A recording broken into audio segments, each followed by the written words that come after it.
All right, so my questions aren't as deep, but I just have questions about the costume that you wore in Mad Max 2: The Road Warrior. Uh-huh. And anything at all you could add about your experience with the costume, or um, any of the parts of it, what you remember, Right, and also in Mad Max 3 as well, and anything you can add about Norma Morrisseau.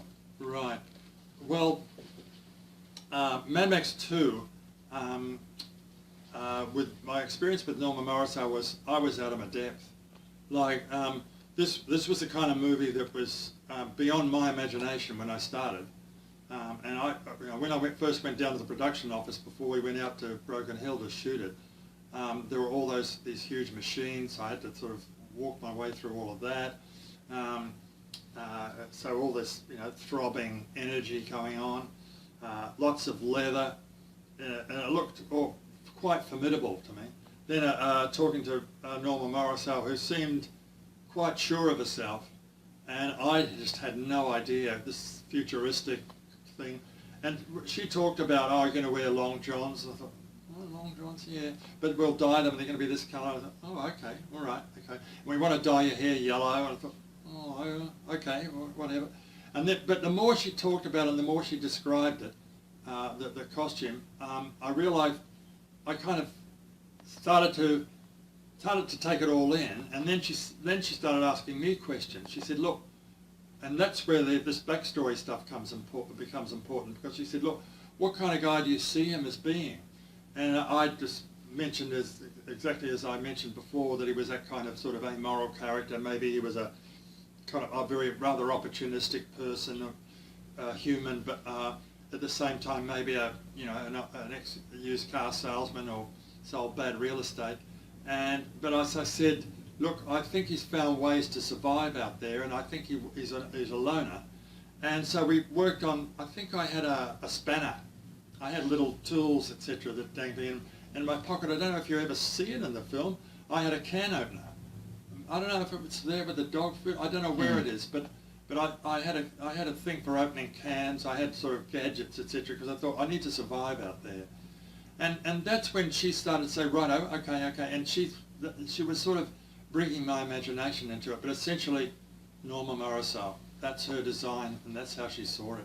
And I owe her for that. So when it came to Mad Max 3, we'd established a relationship. We had confidence in one another, and she told me what she had in mind and the kind of look that she wanted.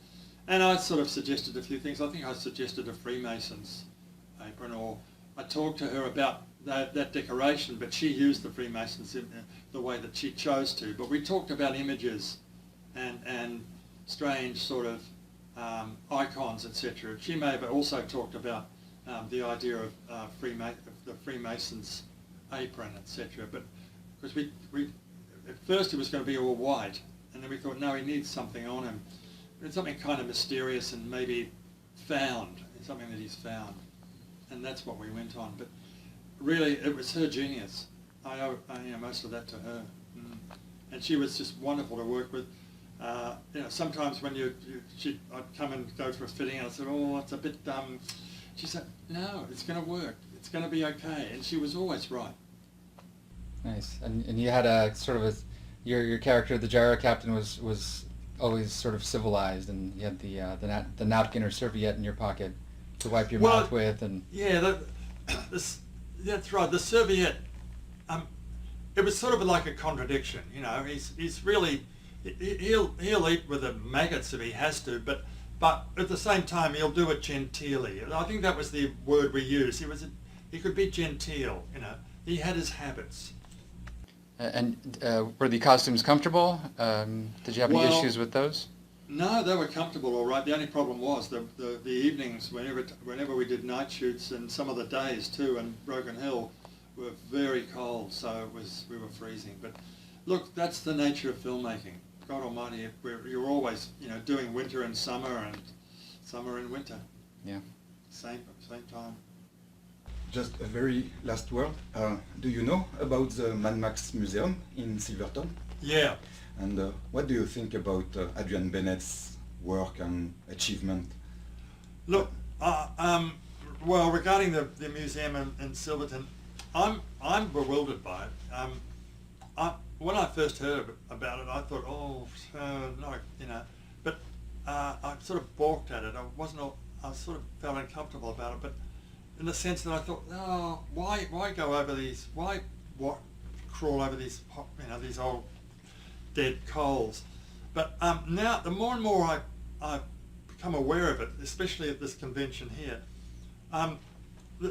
that film has endured so sharply in people's minds.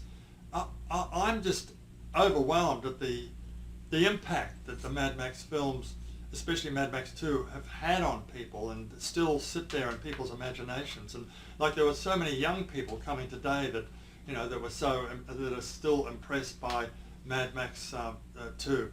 And so now I've sort of, you know, come to the conclusion, yeah, okay, he's right, that it is a film that resonates strongly with so many people. It's like, and it is one of the old great classics.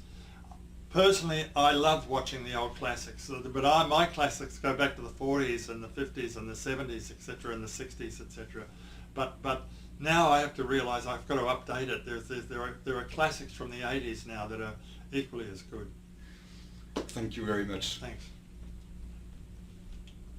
Very nice. Okay? Yep. Thank you.